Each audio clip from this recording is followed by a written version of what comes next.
So I've been thinking about the different aspects of the practice that we do.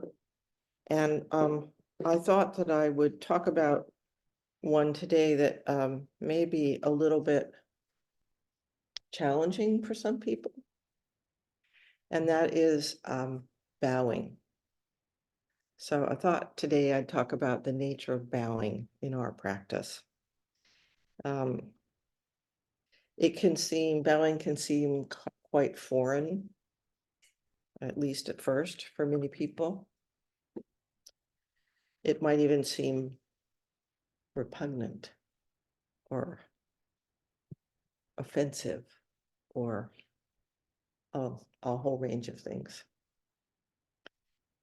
When we enter the Zendo, we have certain forms that we do. We bow to our cushion. And when we bow to our cushion, we're bowing to the seat that we take. We're bowing to all the people that have ever sat there. We're bowing to our own true nature that sits there, that calls us to sit down. And then we turn around and we bow to everybody in the room. We say, I honor you. Well, I welcome you to be here with me. And then there's the bowing that we do, like I just did, where we lower ourselves onto the ground and we bow in the direction of the Buddha. So bowing asks us to basically come to terms with how we understand ourselves and our relationship to others. It challenges us. It's interesting that, we live in a culture that is imbued with a Protestant ethic, right? Even if you're Jewish or you're Catholic or you were raised in a non-religious, culturally kind of neutral place, it's still a very Protestant culture. And the Protestant Reformation was a protest in many ways against bowing before an icon or another person. So the idea was that the individual would have a direct relationship with God without any mediation with another person, no. And to bow was associated with a kind of, maybe not humiliation, but a kind of submission to another. A kind of challenge to the integrity and sovereignty of the person. So there's a kind of assumption of spiritual hierarchy here.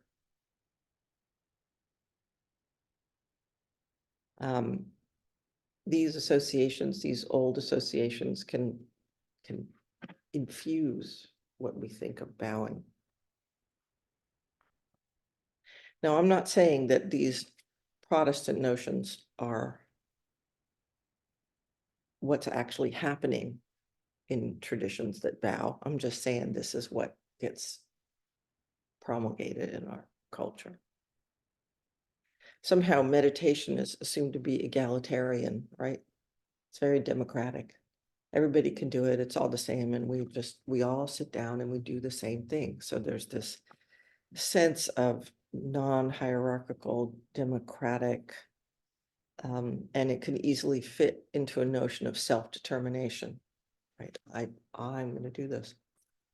By God, I'm going to do it, right? This is one of the beauties of it. One of the beauties of meditation, of sitting down, is that we're the one that does it. We sit there with our own minds and hearts and we just do it. We can ignore the fact that we're supported by everybody else in the room and everybody else that's ever meditated and all the associations and beings that support us, but it still has an egalitarian nature to it. because bowing challenges us, especially when we bow fully, it therefore has a lot to teach us. It requires that we let go of the need to be the top of the heap.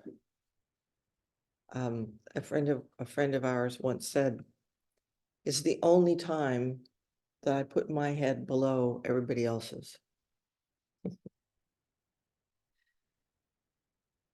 So we lower ourselves literally to the ground. We honor the ground. We find a way to join outside hierarchy. So this practice is a part of many cultures, forms of bowing, part of many cultures, and many forms of Buddhism. So in the Tibetan tradition, practitioners perform 100,000 prostrations, along with thousands and thousands of other practices, as preparation for more advanced practice. So 100,000 prostrations is just the beginning. People get calluses on their forehead from so much bowing.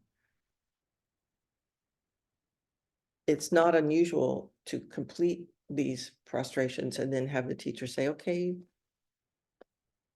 do them all over again." In China, there is a tradition of 3 steps and bow. And years ago, there were a few monks that did this practice, I think from Los Angeles to San Francisco, as a peace advocation for peace.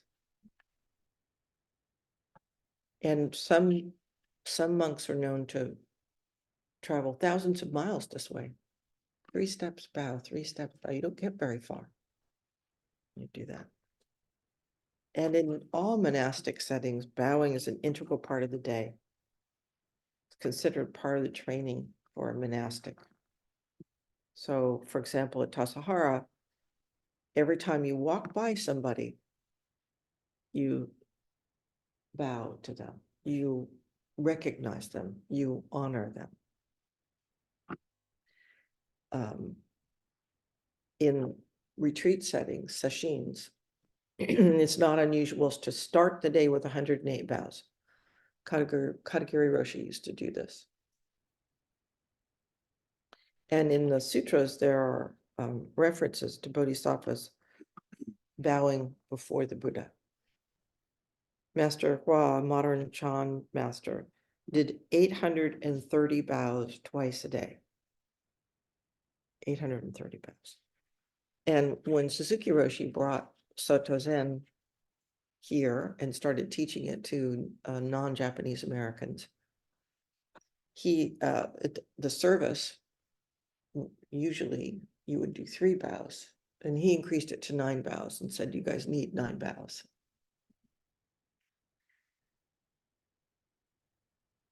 So it's important to understand bowing from the inside. A primary function of bowing is how it transforms our experience of ourselves and others. Norman Fisher tells a story of coming to San Francisco Zen Center and asking Katagiri Roshi why we bow. Katagiri Roshi pointed to a small image of the Buddha bowing to the ground and said, "If he can do it, so can you." Later, Norman noticed that Katagiri Roshi was reciting a verse, and he asked him what it was. And it's not unusual to have verses while you're bowing. You might say, "I take refuge in the Buddha, I take refuge in the Dharma, I take refuge in the Sangha," with each bow, or, there's a verse that comes to you. It's not unusual at all. But Katagiri Roshi translated it as, "Bower and what is bowed to are empty by nature," meaning are completely interdependent by nature. The bodies of oneself and others are not to. I bow with all beings to attain liberation, to manifest the unsurpassed mind and return to the boundless truth. Let me read that to you again. Bower and what is bowed to are empty by nature. The bodies of oneself and others are not to. I bow with all beings to attain liberation, to manifest the unsurpassed mind and return to the boundless truth. So this is a version of a verse that's recited by monastics in China and in Japan, and now here. It's been around since the 5th century. So the idea is that this practice is based in a teaching that all phenomena, everything it is, arise together, interdependent. They're not two. None can be designated as superior or inferior. And from this perspective, when we bow to the Buddha, we're bowing to ourselves, and Buddha is bowing to us. Buddha bowing to Buddha. So think about that. Like, really? Buddha bowing to Buddha? Like, what happens inside your body and heart and mind when you consider that possibility? This is deeply transforming to who we think we are. It requires us to give up our usual notions of this and that and self-identifications. It's a practice that happens all at once. It's not one that's easily defined or easily communicated. It must be done and done repeatedly to get it. Bowing this way, entering the forms of practice, is something that communicates directly to our bodies. There's a way in which we can receive the Dharma directly to our bodies, whether we understand it or not. This is true of Zazen. You know, we're sitting on our cushion and our mind's going, yeah, yeah, yeah, yeah, yeah, yeah, yeah. Does that happen to anybody here? It's going, this happened last night, and gosh, I have to do this, and oh, that's right, I forgot, it's almost April 15th, I better get my taxes done. Yeah, I mean, well, it's well past April 15th, but you know what I mean. Dot. And sometimes people think, oh, I'm just such a friggin' failure. All these other people I'm sure in the room are just like seamlessly calm. Why do I bother? Why do I bother sitting here when my mind is so active? But that's just part of who you are. That's not all of who you are. Just relax.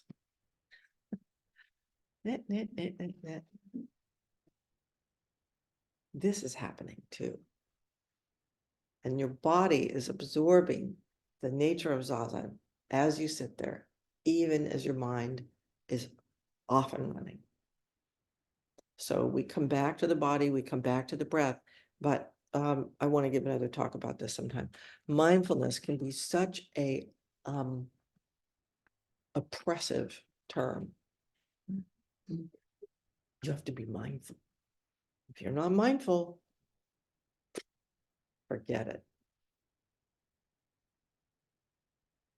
It's not that way. When we sit with the awareness that something is already there. And our experience is to simply be there with it. And sometimes we know it and sometimes we don't. So this sense of being communicated with beyond our ideas is super important in Zazen. Really important because it's the basis of what we're doing, not our ideas of what we're doing. It's our intention, and not that kind of gripping intention either. So when we bow, we have another opportunity to receive the teachings in a different way. That's all. This is transformative. We can't say for sure what it is, even though I'm talking about it.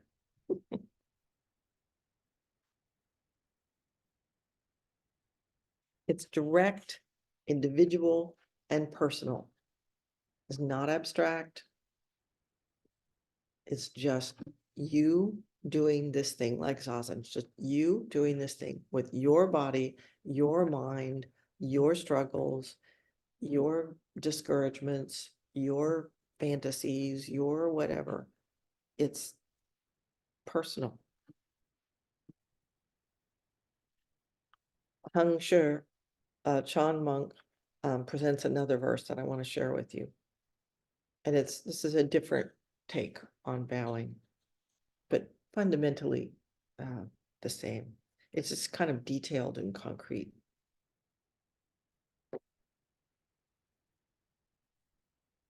He says, okay, this language gets a little challenging, so I'll explain it afterwards. The worshiper and the worshipped by nature, empty and still. The Tao and the response intertwined in ways hard to conceive of. This Bodhimanda, this field of practice of mine, is like Indra's pearls. Shakyamuni manifests within it. My body appears before Shakyamuni, bowing at his feet. I return my life in worship. Okay. So the first line is very similar to Katagiri Roshi's bower, and what is bowed to are empty by nature or are intertwined by nature and still.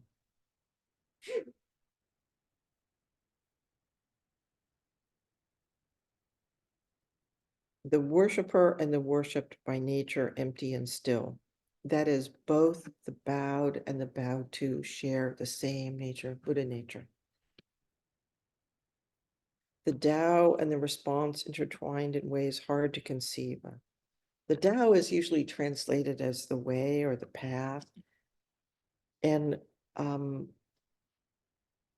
response to this path is one of gratitude. This is a dynamic activity.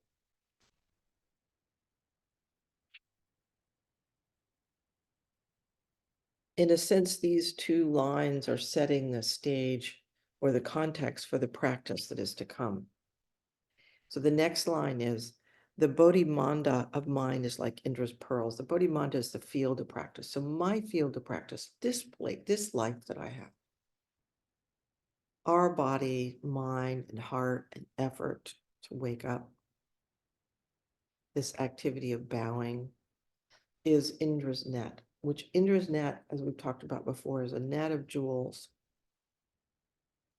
And each jewel or each pearl reflects all the other ones. It's an image of interdependence, of being connected. So this life of mine, this practice of mine, this individual field of practice is interconnected with everything else. It's not separate.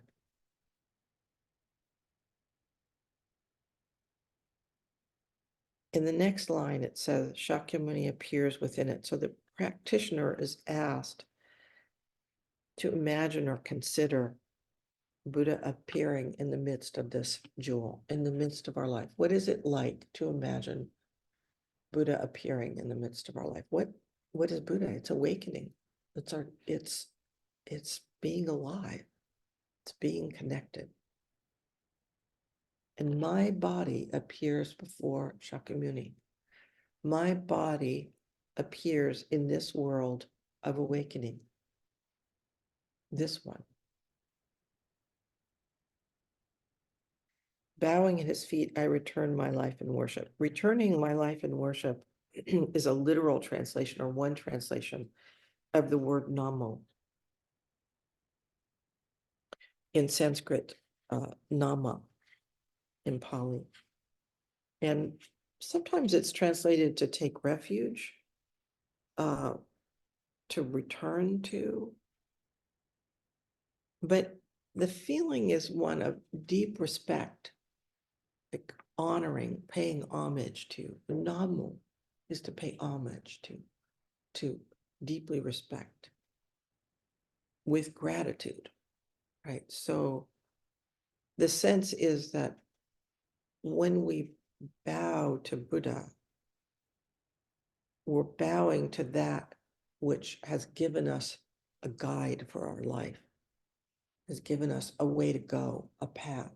And we say, thank you so much. Because boy, I need it. It's like, do you all know who Annie Lamott is? Yeah. She is a Christian writer, quite hilarious and funny. And Christianity was not in her intention. She's a poet and a rebel. And she said, of her conversion, she said, it just kept following me around like a stray dog till I took it in.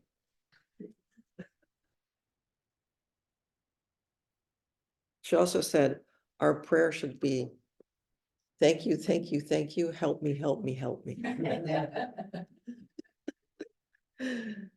So Namu means thank you, thank you, thank you, help me, help me, help me, help me see my way. And I'm returning my life to that spirit. I'm returning my life with Namo. I'm returning my life to that. So it's the same word we use for Namuke Butsu. Namuke Butsu means homage and return to, fly back to, return to, refuge Buddha, our true nature. And we do this as we are, not in some, we don't wait for some perfect version of who we are, because then you'll be dead. So when we bow, we actively let go of our ideas and do it and see what happens. So there's an active effort to transform the experience of who we are, to engage in something that might challenge us. And this is a deeply personal experience. And we could use the word psychology, not in the sense of psychotherapeutic, but the nature of our minds and hearts. Something that addresses our lived experience as human beings. So this practice addresses our life as human beings and gives us another avenue to engage in that life and transform ourselves, our relationships, our world. Dogen Senji calls this harmonizing body and mind. So when we bow into mystery. We bow to express gratitude, to invite the teachings and the practice into our lives with our bodies, our breath, our minds, our hearts. We don't assume that we know what bowing means. We can see all our ideas about it, and that's a really good thing to see. Oh, I think it's this, I think it's that. If it doesn't work for you, don't do it. When I first started practicing that, and I would sit, my legs would get kind of stiff and sometimes numb, and then we'd get up and we'd bow, and I thought, well, this is good exercise. So that's the way I approached it at first. This is good exercise. But then over time, something changed. So we keep exploring. We keep being willing with each bow, and our body receives the teachings. And then we're interested, we're changed.